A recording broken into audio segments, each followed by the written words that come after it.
Hey everybody, it's David, still coming to you with my foster cat Monty, who is available for adoption in Southern California if you're interested. And today we're doing Lock Sport video number 2, guaranteed to be a total banger, because we're going to discuss my former favorite orange belt level lock, the Master Lock Model 570. First off, for the non-lock pickers in the world, it's still a very good lock, and everything I'm about to say about it, which is mean, does not apply to you if you do not pick locks. With that said, let's keep going to the Lock Sport. I used to love the 570 so much. I used to have over 10 of them. I've since sold them since I've progressed up the belt levels, as it were. But I still have at least 5 hanging around the house, plus 575s, 576, 532s, which all use the same core.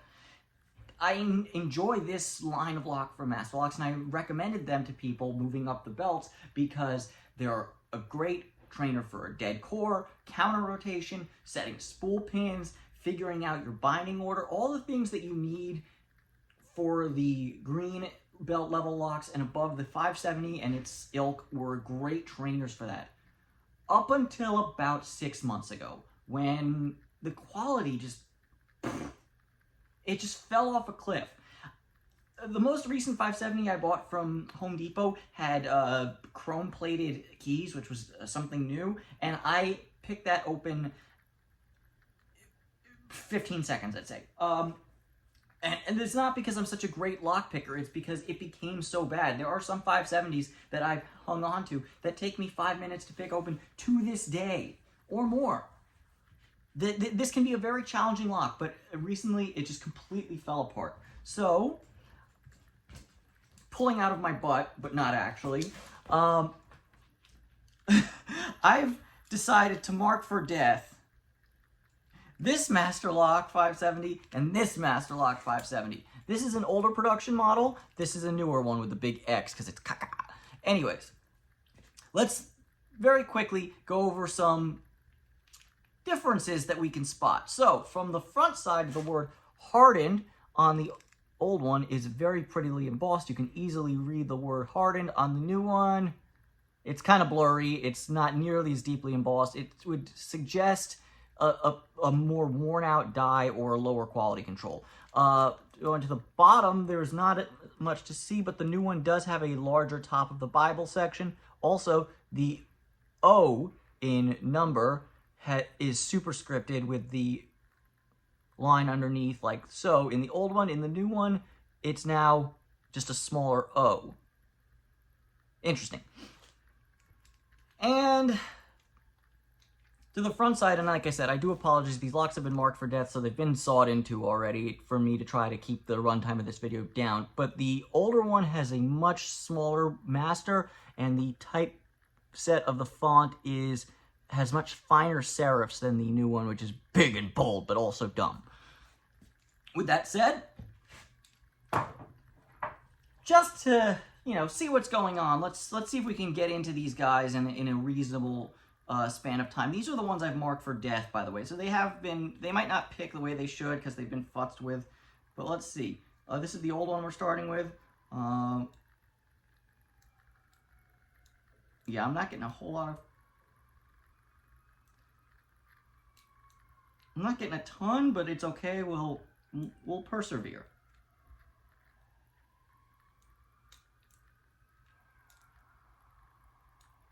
I wonder if the one I decided to mark for death is one of the 5-minute ones. That would suck to get rid of one of the good ones. Sorry, y'all. I live in a major city and it's daytime. Things involving sirens happen.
You know what? I'm struggling more than I usually would, but I'm glad because I wanted to prove a point that the old locks were not necessarily easy to pick. All right, that's the old one done.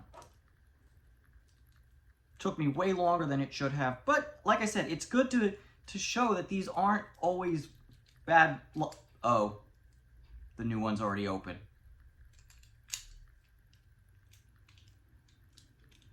Let's do that again to make sure it was not a fluke. And yeah, it wasn't a fluke. This is a very, very, very, very bad lock. Now,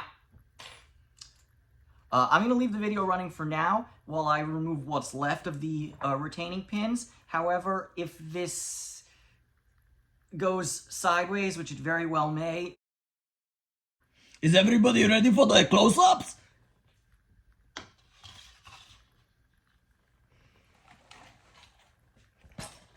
All right. Got a bit of intrigue. All right, here's the cores from the two 570s. This is the old one. This is the new one. The addition of these... Oh, and another difference. The new one is sealed on the bottom. The old one has 3 keying holes. Interesting, interesting, interesting. Anyways, now let's discuss how to get the core out of these guys. I honestly, to be frank, have no clue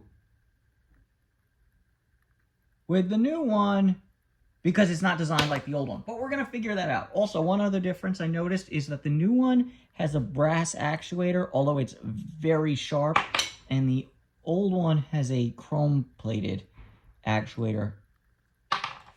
Thought I'd point that one out. There's always one thing that I forget. It's all good. I'll be a professional sometime, eventually, maybe never. So I'm taking this, which is just a piece of wiper insert. You could call it a knife tool if you wanted, but I'm not so sure I would do that. Now, with the new one, like I said, I have no clue how I'm getting there. With the old ones, and this also applies, like I said, for the 570s, 532, 576, 575, oh, yada, yada, yada. They all use the same core. What you want to do is get lined up with pin 6, which is a dummy pin, and I'm on pin 5 because I'm a dummy.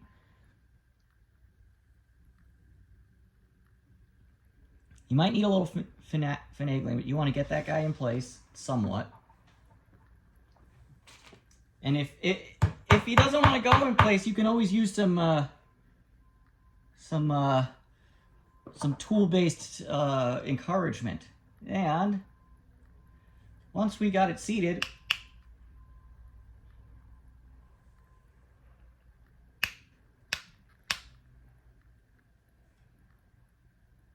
we're going to start banging away.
All right, finally.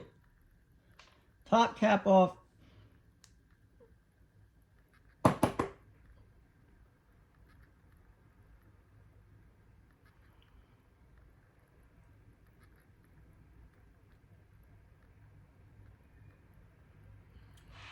Two-parter.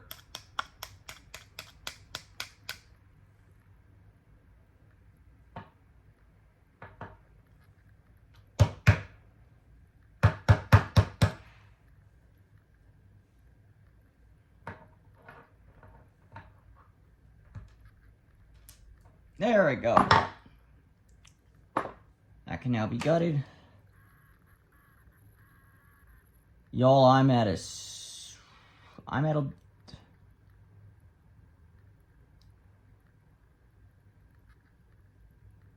Okay. I know what we're gonna do in this instance. Nope, sorry. Turns out I had no idea what I was doing. Took me about 25 minutes. Not recommended for anybody. It's not worth it. In mere seconds for you, but for a really, really long time for me. All right.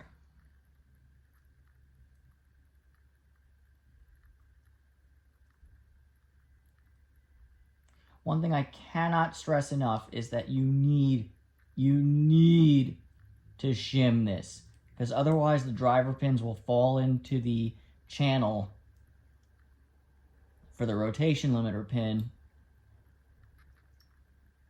and you'll be having a very bad time. That being said, between my lack of key and my lack of interest at this point, I'm gonna do a no follower gut. Obviously, this is not gonna come back together. If you do, however, I will say one thing. This hole can be threaded with a 440 tap all the way through to make it rekeyable if you want to make a challenge lock, but I don't at the moment, so no.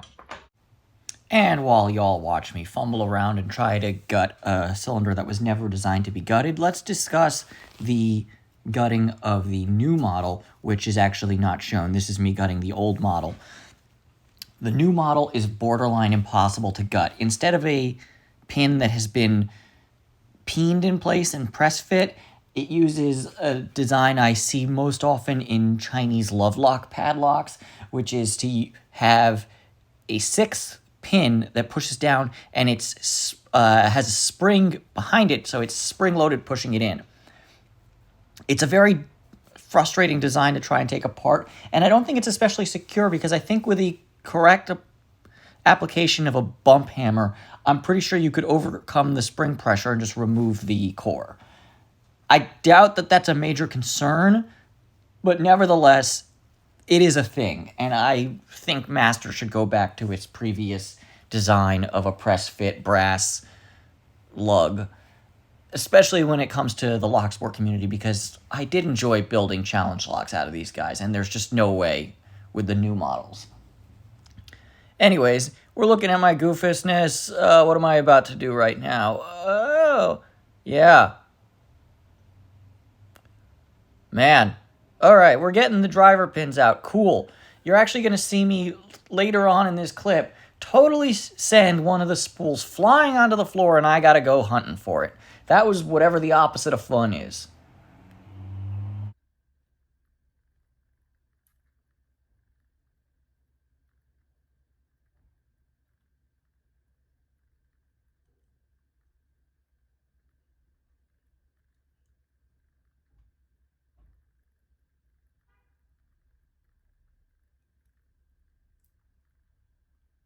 Hey, get back over here.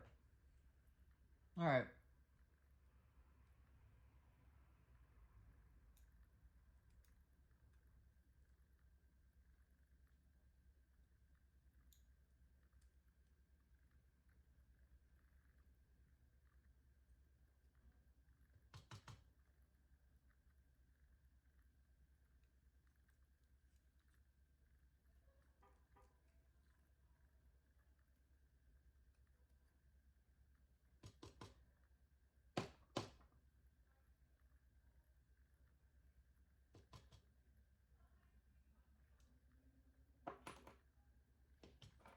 All right.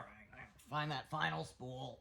Yep, darn right, self. Got to find that final spool. So while I'm looking on the ground for that spool with my face down and my butt up, that's the way I like to look for spool. Yup.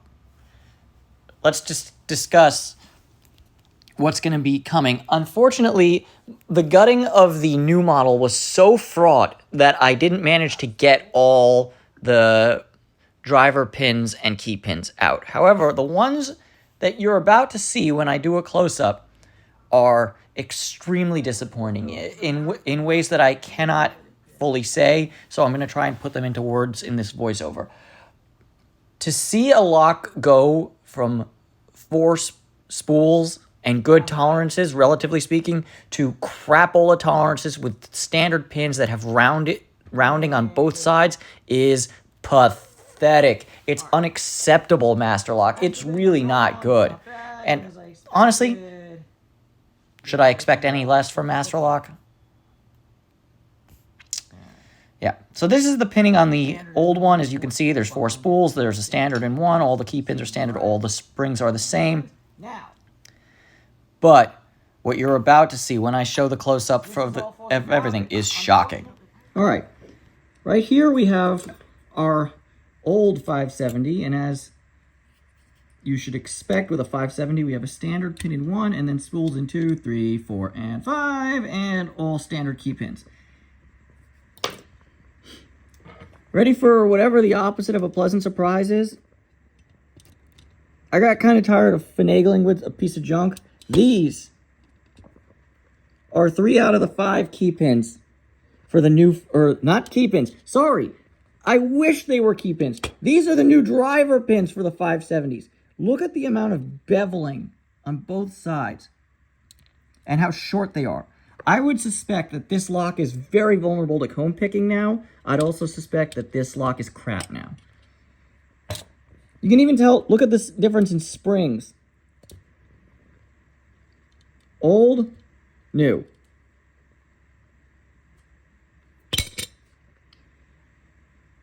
It's really a shame.